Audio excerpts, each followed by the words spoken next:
Que o Mestre Jesus nos ampare, nos ilumine o coração, para que possamos refletir, sobre essa mensagem nessa manhã de domingo, serena, tranquila. Que essas vibrações possam chegar em todos os corações. Quem quer que possa vier ter contato com essa mensagem, possa sentir essas vibrações de paz, harmonia e serenidade. Rogamos ao Mestre Jesus a paz nos nossos corações, em nossa mente. Rogamos aos mentores espirituais que nos oriente de como levar essa mensagem aos corações e aos nossos próprios corações. Agradecidos, mestres, por nos amparar em todo momento da nossa caminhada. Que a tua luz, a tua paz esteja com todos nós. Então vamos refletir sobre as bem-aventuranças, ou seja, bem-aventurado os aflitos. Para a gente entender o que é um bem-aventurado e por que aflitos, a gente vai refletir sobre vários pontos. Um deles é sobre a primeira pergunta do Livro dos Espíritos, que Kardec muito sabiamente pergunta: o que é Deus? Ele não pergunta quem é, ele pergunta o que é. Inteligência suprema, causa primária ou causa primeira de todas as coisas. Então Deus tem o controle de tudo. Se ele tem o controle de tudo, então essa bem-aventurados aflitos, ela tem um porquê. Agora, para que eu entenda que a aflição ela é interessante, eu tenho que entender também que há uma causa, porque não há um efeito sem uma causa.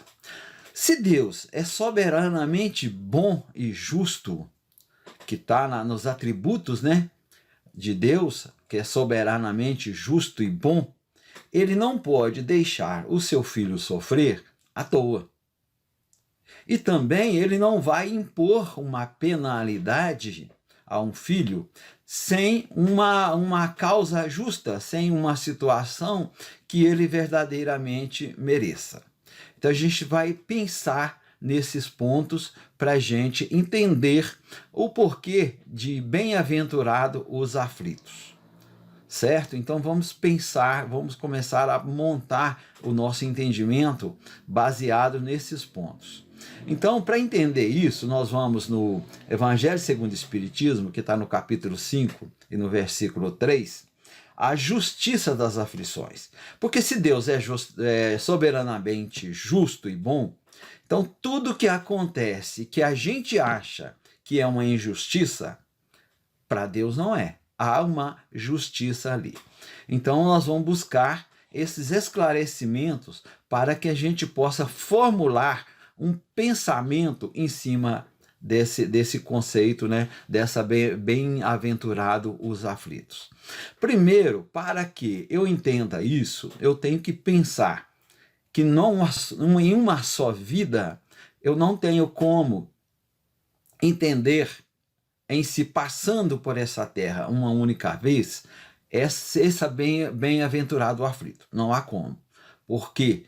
Porque uns sofrem, outros não. Nós vamos ver no capítulo 3 esses esclarecimentos. Como que está distribuído o sofrimento aqui na Terra. Então, se essa distribuição ela não é igualitária, ou Deus é injusto, ou ele está errado, ou há algo muito mais profundo do que as nossas religiões nos orientam. As nossas religiões foram nos orientando até em 1800 e pouco, quando Kardec começa a trabalhar esse pensamento e codifica a doutrina espírita. E aí nós tomamos conhecimento. E é interessante que na carta de Paulo aos Hebreus, ele adverte o seguinte: Se pecarmos voluntariamente, depois de receber o conhecimento da verdade, já não nos resta mais o sacrifício pelos pecados. Então, quando nós tomamos conhecimento, o Cristo veio e trouxe o Evangelho, não adianta mais a gente criar subterfúgios para a nossa verdade, para a nossa realidade. A gente tem de encarar ela de frente. A gente tem que encarar as verdades, as nossas verdades. Essas verdades que eu digo são as dificuldades que a gente tem na nossa caminhada, né? De entender o irmão, de compreender esse processo, como ele acontece na nossa jornada, no nosso dia a dia. E aí o Kardec vem esclarecendo para nós na justiça das aflições. E aí ele traz: as compensações que Jesus promete aos aflitos da terra não podem ocorrer senão na vida futura. Sem a certeza do futuro, essas máximas seria um contrassenso. Bem mais, seria um engodo. Então, qual que é o pensamento que o Kardec traz em cima disso aqui, ó? Senão na vida, ocorrer senão na vida futura. Por que ele está trazendo isso? E depois ele vem seguindo. Essas máximas seria um contrassenso, bem mais seria um engodo. Ou seja, se assim não fosse, seria uma mentira. E Deus não é mentiroso. Se ele prometeu, é porque é verdade. Então ele não tem de mentiras com ele. Então essas compensações que Jesus promete aos aflitos da terra, ela acontece por quê? E a gente vai entendendo na sequência, que vem logo em seguida, vem dizendo o seguinte, uns questionamentos. Por que uns sofrem mais do que os outros? Então, se a justiça divina, Deus é soberanamente justo e bom, por que uns sofrem e outros não? Por que disso? Por que uns têm dificuldade de relacionamento, dificuldade financeira? Uns nascem no reino, lá no berço da rainha da Inglaterra, e o outro nasce lá na África, passando extremas dificuldades. Enquanto que um tem tudo para dar certo. Por que ele tem tudo para dar certo? Porque se ele fizer coisas erradas, a própria corregedoria, né, o próprio sistema do reino vai levá-lo, esse indivíduo, a se posicionar. Ou seja, ele será cobrado. E a gente brinca o seguinte, que se não deu certo dentro lá do palácio, eles mandam para o exército. E lá entra como lógico, como patente, mas tem que obedecer, tem que ter respeito à hierarquia. E o outro que nasce lá na África, com todas as dificuldades, falamos da África não como um sentido de menosprezando os nossos irmãos. Não, de forma nenhuma. Todos nós temos estamos no mesmo sistema que Deus nos coloca aqui no... Não é que Deus nos coloca, nós é que nos posicionamos de forma errônea e nos colocamos em situações complicadas. Então, quando eu digo vai nascer lá na África, é naquelas regiões paupérrimas, naquelas regiões com extremas dificuldades. Então, nesse sentido, não menosprezando os nossos irmãos da África, de forma alguma, de forma nenhuma. Mas todos nós temos nesse laboratório chamado Terra espaços para nos preparar e nos melhorar para merecer, né, ser o bem-aventurado. Nós sairmos desse processo de aflito para o processo de bem-aventurado. Sair desse processo de aflito para ser o consolado. E aí Emmanuel continua trazendo o seguinte... porque uns nascem na miséria e outros na opulência, sem nada ter feito para justificar essa posição.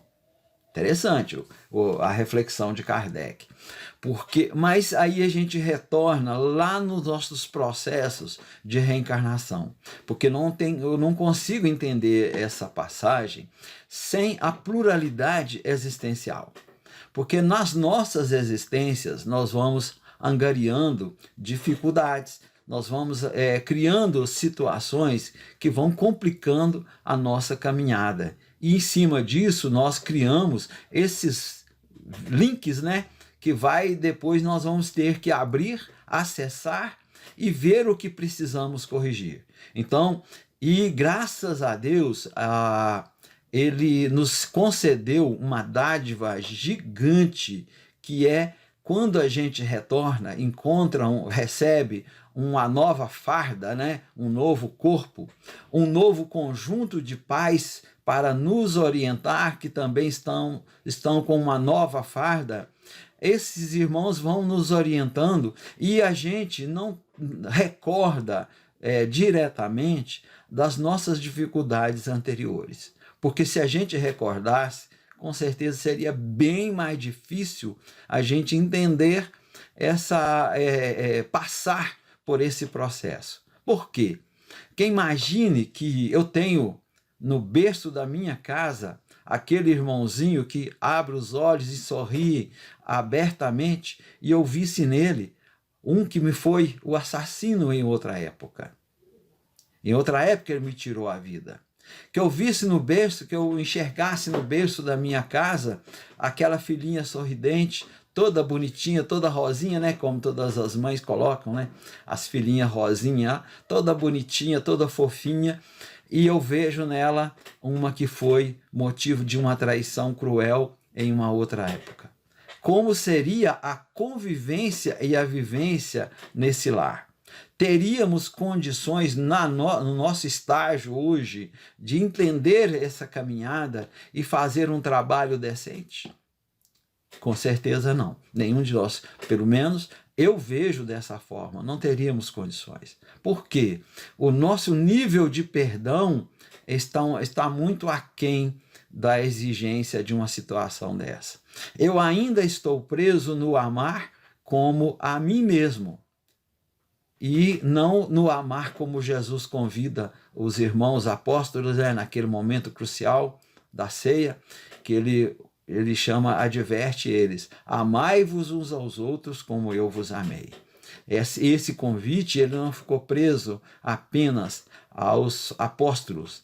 A partir dali é um novo conceito de experienciar a nossa caminhada. Então, por que nós ainda estamos arrastando para entender o Evangelho? Porque eu continuo percebendo esse Evangelho à minha visão, ao meu amor, o meu grau de percepção do amor. Enquanto que eu não acordar para sentir esse amor ao nível do Cristo, esforçar-me para levar esse amor ao nível do Cristo. E aí, enquanto isso, a gente vai por aí perambulando, sofrendo essas dificuldades, né? Tendo que sofrer para poder no amanhã ser um bem-aventurado. Então o convite do Mestre Jesus, ele não foi para aquele momento dos apóstolos, não. Ele foi para todos nós. A partir de que Jesus foi para a cruz, eu busco perceber, busco sentir que ali encerrou aquele processo de amar como a mim, né? Amar a Deus sobre todas as coisas e o próximo como a ti mesmo. Ali o convite de Jesus passou a ser: amai-vos uns aos outros como eu vos amei. E ele não advertiu isso apenas àqueles 12 que estavam com ele, que naquele momento eles estavam todos reunidos. Então não é aqueles 12. Ele convidou a todos nós, a todos que a partir dali teve contato com essa mensagem. A responsabilidade seria essa, de amar como eu vos amei. E, infelizmente, a gente ainda está arrastando muito em cima desse processo. Por isso nós estamos há 2020 anos lutando porque nós ainda não conseguimos perceber a profundidade desse convite. E aí Emmanuel continua. Porque para uns nada dá certo, enquanto para outros tudo parece sorrir. Então, muitas vezes a gente vê, né, irmãos prosperando abundantemente. E aí acaba provocando aquele ciúmezinho, né? Olha, por que Deus está protegendo mais este do que aquele? Mas o que a gente não consegue ler nas entrelinhas, que aquele irmão mais abastado, ele está abastecendo muitos e muitos lares. Ele está fazendo uma distribuição de renda. Por quê? Porque ele gera empregos. Então a gente vê empresários aí gerando milhões de empregos, tendo 1.000 funcionários, 10.000 funcionários. Imagine a distribuição de renda que esse irmão faz. Agora, a forma como ele vai gerir esse ganho, se ele vai explorar os funcionários, aí não cabe a nós julgar. Nós não temos o direito de julgar.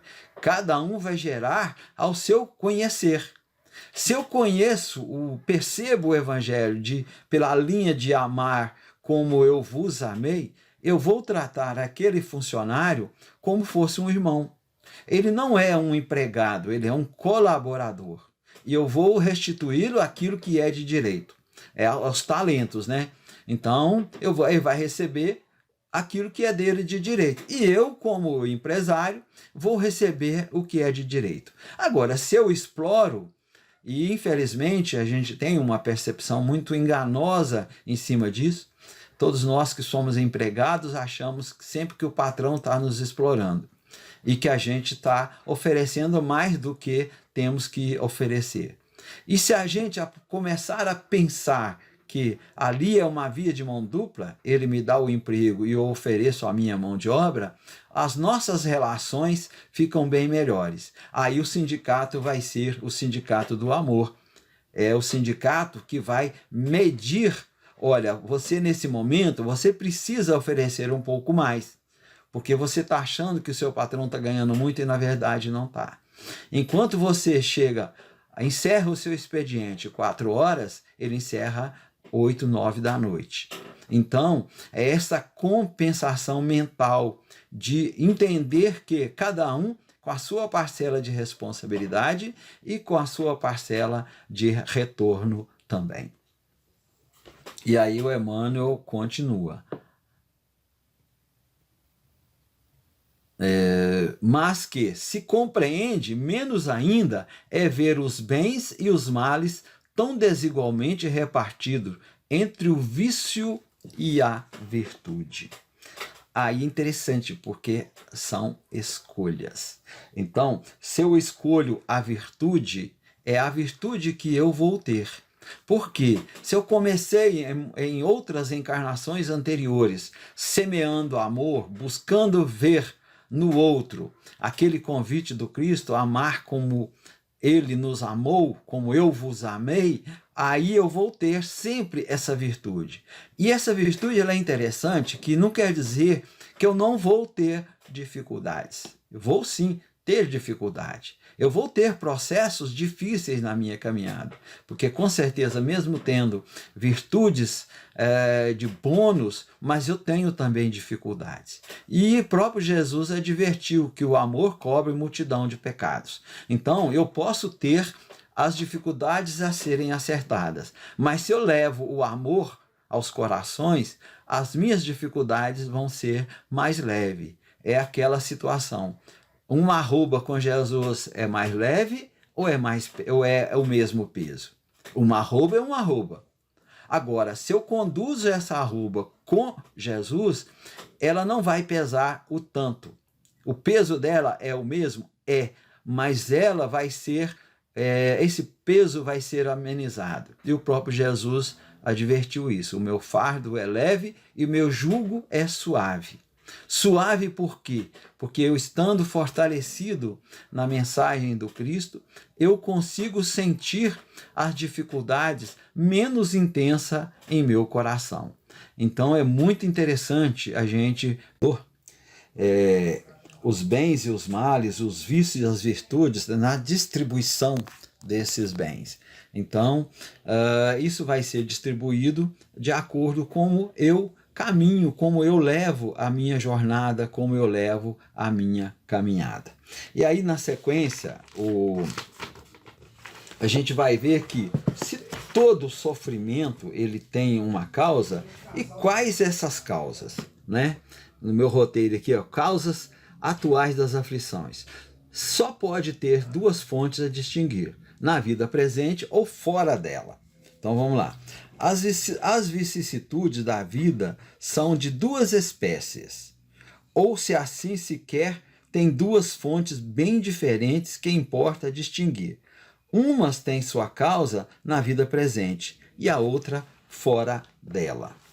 É interessante. Se eu tenho uma dificuldade e essa dificuldade ela não tem alguma marca hoje, ou seja, essa dificuldade eu não criei ela hoje, eu não sou responsável por ela hoje. Vamos esclarecer isso.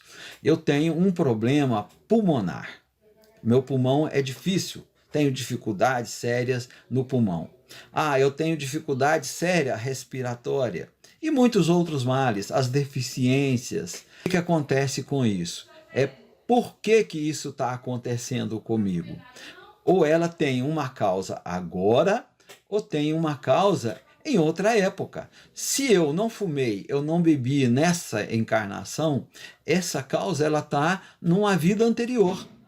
Em outra época, outra experiência, eu fumei, eu bebi, eu provoquei inúmeras situações, toda a enfermidade que nos assola, que nos vem bater a porta, ou ela tem uma causa nessa agora, eu estou provocando isso agora, ou ela vem de outra época em que eu vivenciei a minha experiência. Então, há sempre um fato gerador de tal situação. Então, nada é por acaso, nada é aleatório. Nada que eu sofro para o outro. Às vezes a gente ouve, né, falar que os pais pagam pelo erro dos filhos. Jamais, jamais, jamais. Ou os filhos pagam pelo erro dos pais. Jamais isso acontece, porque a justiça divina ela é verdadeiramente justa. Ela não tem base na nossa justiça. A nossa justiça, muitas vezes, ela vem disfarçada de punição, vem disfarçada de nós querendo responsabilizar o outro por um erro nosso. Então, a justiça divina ela não está baseada nisso. Então a gente tem que entender muito claramente essa situação, que se tem uma situação que eu não criei agora, Deus não está sendo injusto comigo, não. Deus ele é justo, ele é soberanamente bom e justo. Ele não nos responsabiliza por nada que é do outro, certo? Então, na sequência, a gente vai entender o esquecimento do passado. É muito interessante a gente entender esse processo aqui. Por que eu não lembro se eu estou sofrendo hoje? Por que eu não lembro? Por que eu sofro? Por que eu estou sofrendo essa situação? Eu estou bem, mal e o outro está bem. Por que isso acontece? Por que eu não percebo tal situação acontecer? Porque se eu percebesse, com certeza, como eu já disse antes, seria muito difícil a gente nos manter firme nesse propósito. Porque nós somos muito ainda rebeldes, a gente quer que Deus resolva as nossas questões, enquanto eu quem tenho que resolver. Então, se eu trago isso dentro de mim, é porque eu causei esse dano. E todo dano que eu causei, eu tenho que reparar. Isso não tem dúvida. Então, se essa situação ela não aconteceu agora, ela aconteceu antes. Então, parte dessas aflições que eu sinto hoje, que eu sofro hoje, ela tem essa base nos meus processos de reencarnações anteriores. E aí é interessante que nós não podemos mudar o passado, mas nós podemos fazer um novo futuro. Então, qual que é o convite? Que nós pensemos como que estamos conduzindo a nossa caminhada hoje para que possamos ter um melhor futuro, ou seja, tenhamos uma melhor encarnação na próxima. Então, o que vamos ser na próxima é o que estamos fazendo hoje. Então, é isso que eu queria trazer, né, nessa reflexão. Espero ter conseguido, né, passar um pouquinho do que eu senti, sei das minhas dificuldades, mas com certeza foi de coração para todos vocês. Que o Mestre Jesus nos ampare, nos oriente e que possa levar, que nós possamos, né, permitir que essa mensagem chegue nos corações de todos nós. Que a tua luz, a tua paz esteja nos corações de cada um nesse momento planetário, que possamos vivenciar as nossas experiências. Temos a certeza que o Mestre Jesus estará sempre conosco e que Deus nunca nos desampara. Esteja conosco, Mestre, hoje e sempre. Assim seja.